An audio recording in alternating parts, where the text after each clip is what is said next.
Նոր սերնդի մոտ ձևավորվում էր այն համոզմունքը, որ իրենցից խլել են իրենց պատմական հայրենիքը։ Ադրբեջանը սկսեց փող նախապատրաստել սպասվող ռազմական գործողությունների համար։ Բաքու ուղարկվեց գաղտնի մի փաստաթուղթ։ Ցանկացած զիջողական խոսույթ որակվում էր որպես դավաճանություն։ Ղարաբաղը Ադրբեջանը։ Բարև ձեզ։ Ես Հասուն Դավիթյանն եմ։ Արցախյան քրոնիկա հաղորդաշարը նպատակ ունի վերականգնել պատմական ճշմարտությունը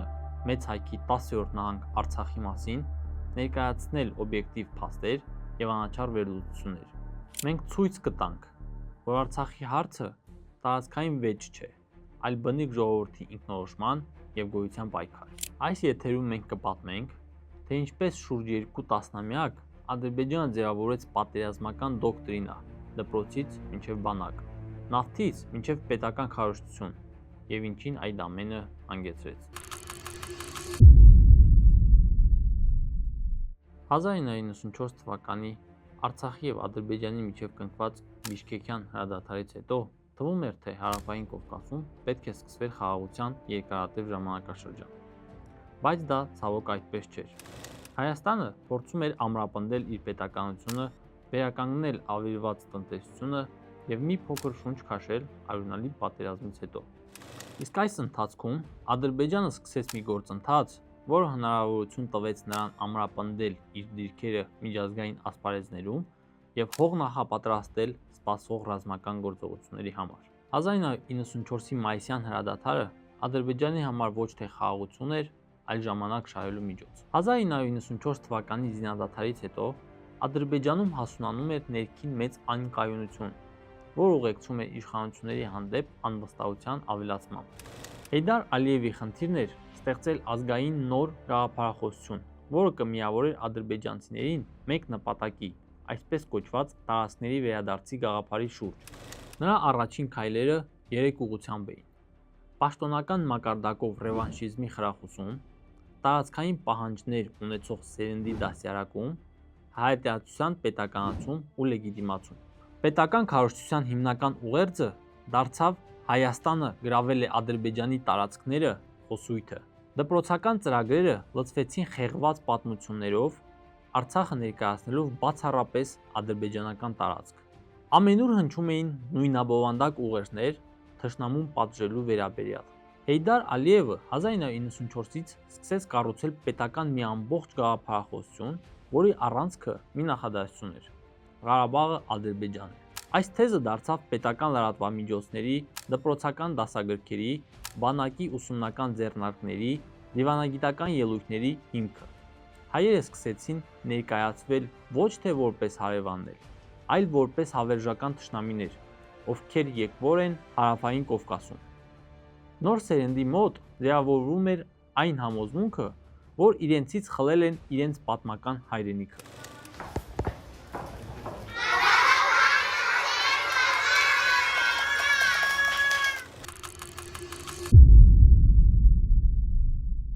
«1997 թվականին Հեյդար Ալիևը ստորագրեց հրամանագիր, որով փետրվարի 26-ը հայտարարվեց այսպես կոչված Խոջալույի ցեղասպանության օրը։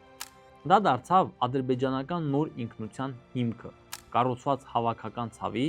եւ թշնամու կերպարի շուրջ։ Այս գաղափարախոսությունը միավորում էր ողջ աշխարհի ադրբեջանցիներին։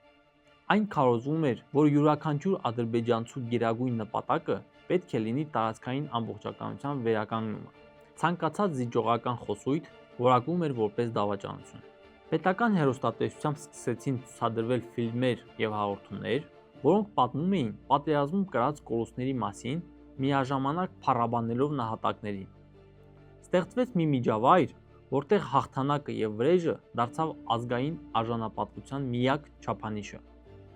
Ալիևը նույնիսկ չէր լուծում փախստականների բնակարանային հարցերը վերջնականապես, նրանց պահելով վրանային ճամբարներում, որպեսզի նոր սերնդին ցույց տար հակամարտության բաց վերքը եւ մշտապես թարմ պահեր վերադարձի ու վրեժի փափագը։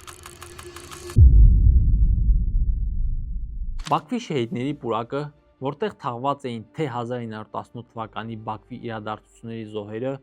եւ թե Արցախյան առաջին պատերազմի զինվորները, դարձավ պարտադիր այցելության վայր դպրոցականների համար։ Յուրաքանչյուր ադրբեջանցի դպրոցական առնվազն տարին մեկ անգամ պարտադիր այցելում էր այնտեղ։ Երեխաներին սովորեցնում էին, որ այս մարդիկ զոհվել են հայկական ագրեսիայի պատճառով,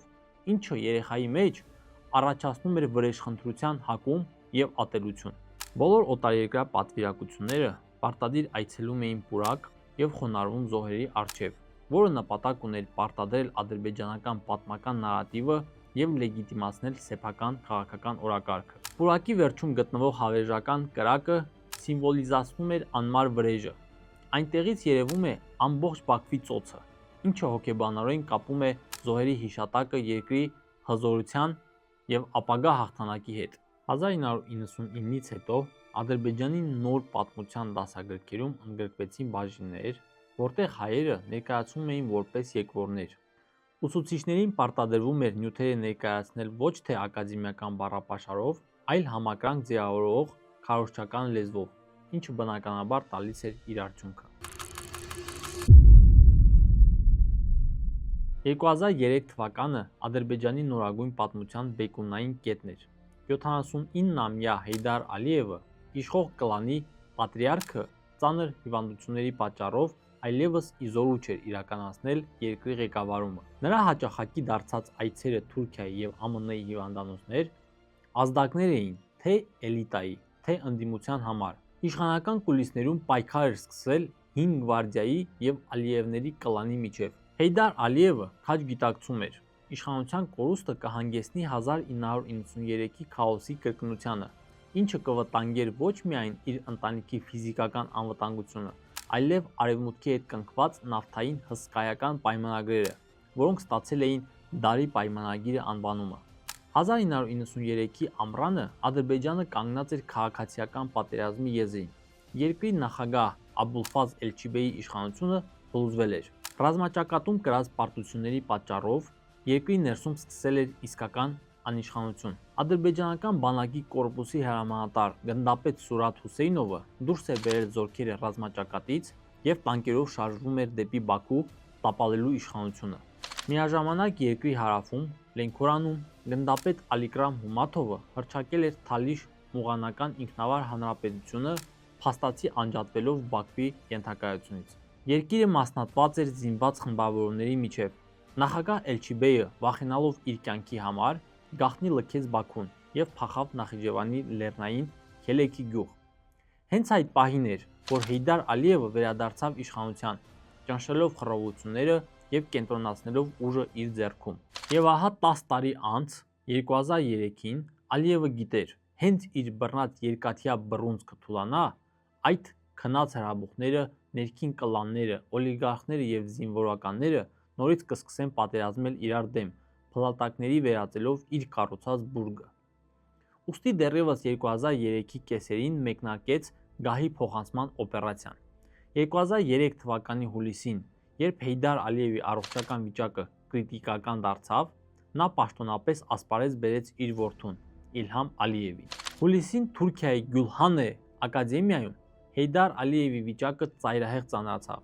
Արդեն պարզ էր, որ նրա օրերը հաշված են։ Օգոստոսի 4-ին, երբ Հեյդար Ալիևը գտնվում էր ԱՄՆ-ի Քլիվլենդի կլինիկայում շատերի կարծիքով արդեն անգիտակից վիճակում, Բաքու ուղարկվեց գաղտնի մի փաստաթուղթ, որից հետո Ադրբեջանի գործող վարչապետ Արթուր Ռասիզադեն հանկարծակի հրաժարական տվեց։ Նույն օրը Ադրբեջանի խորհրդարանը արտահերթ նիստ գումարեց և Իլհամ Ալիևին հաստատեց Ադրբեջանի վարչապետ։ Դառնալով վարչապետ, Իլհամ Ալիևը ստացավ պետության ղեկավարի փաստացի լիազորությունները դեռ ընտրություններից առաջ։ Եթե հայրը մահանար ընտրություններից նույնիսկ մեկ օր առաջ, Իլհամը ավտոմատ կերպով դառնալու էր երկրի ղեկավարի ժամանակավոր պաշտոնակատար։ Սա ապահովագրություն էր։ Քարոզարշավը վարում էր Իլհամը, բայց պաստառների վրա Հեյդարի նկարն էր։ Միայն հոկտեմբերի 2-ին, ընտրություններից 2 շաբաթ առաջ, պետական հեռուստատեսությամբ ընթերցվեց Հեյդար Ալիևի ճակերտավոր ուղերձը, որտեղ նա հայտնում էր, որ հանում է իր թեկնածությունը հօգուտ որդու, կոչ անելով ժողովրդին քվեարկել Իլհամի օգտին։ 2003 թվականի հոկտեմբերի 15-ի ընտրությունները անցան պետական ապարատի տոտալ մոբիլիզացիայի, ընդդիմության դաժան ճնշումների և զանգվածային ձերբակալությունների մթնոլորտում։ Իլհամ Ալիևը հռչակվեց հաղթող պաշտոնական 76% արդյունքով, իսկ հոր մահից հետո դարձավ երկրի միանձնյա ղեկավարը։ ԵԱՀԿ դիտորդական առաքելությունը 2003-ի ընտրությունները գնահատեց որպես միջազգային չափանիշներին անհամապատասխան,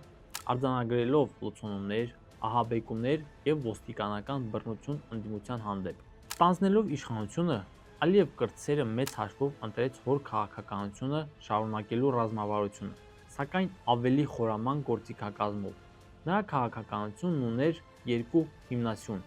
սպառազինություն և քարոզչություն։ Իլհամ Ալիևը սկզբնական շրջանում Արևմուտքի համար ներկայանում էր որպես լիբերալ և կրթված ղեկավար, ինչը նրան օգնեց ժամանակ շահել և ամրապնդվել, մինչդեռ իրականում նա շարունակում էր հոր ավտորիտար գիծը։ Նավթադոլարների հոսքը թույլ տվեց աննախադեպ մասշտաբներով վերազինել բանակը։ 2004-ից 2014 թվականներին Ադրբեջանի ռազմական բյուջեն աճեց ավելի քան 10 անգամ, հասնելով միլիարդավոր դոլարների։ Ստոկհոլմի միջազգային խաղաղության հետազոտությունների ինստիտուտի տվյալների բազան ցույց է տալիս, որ Ադրբեջանի ռազմական ծախսերը 2003-ից 2013-ը 175 միլիոն դոլարից աճել են գերազանցելով 2 միլիարդ դոլարը։ Բաքուն զենք էր գնում աշխարհի բոլոր ծայրերից՝ Իսրայելից, Ռուսաստանից, Թուրքիայից, Պակիստանից, իսկ զուգահեռաբար միջազգային հարթակներում կատարելագործում էր զոհի կերպարը։ Այդ օրերին շրջանառության մեջ դրվեց նաև 1 միլիոն փախստականների միֆը, որպես քաղաքական ճնշման գործիք։ Բեմադրվում էր մի տեսարան, որտեղ իբրև ադրբեջանական մի ողջ ժողովուրդ սպասում է տուն վերադարձի,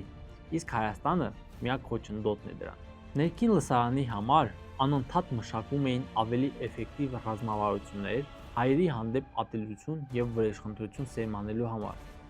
Այս քաղաքականության գագաթնակետը և միաժամանակ բարոյական հատակը դարձավ Ռամիլ Սաֆարովի գործը։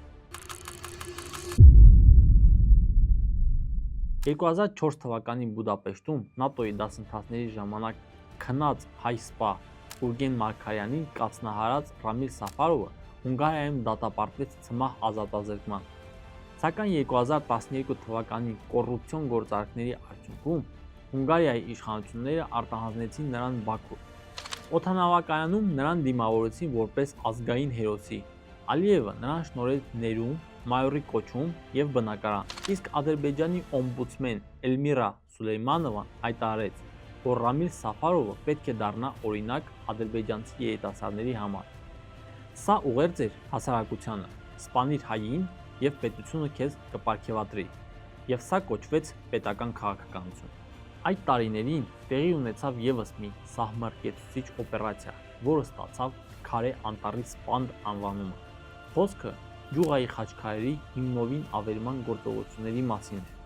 Հին Ջուղայի գերեզմանատունը գտնվում էր Նախիջևանի ինքնավար հանրապետության տարածքում, Արաքս գետի ձախ ափին, անմիջապես Իրանի հետ սահմանի վրա։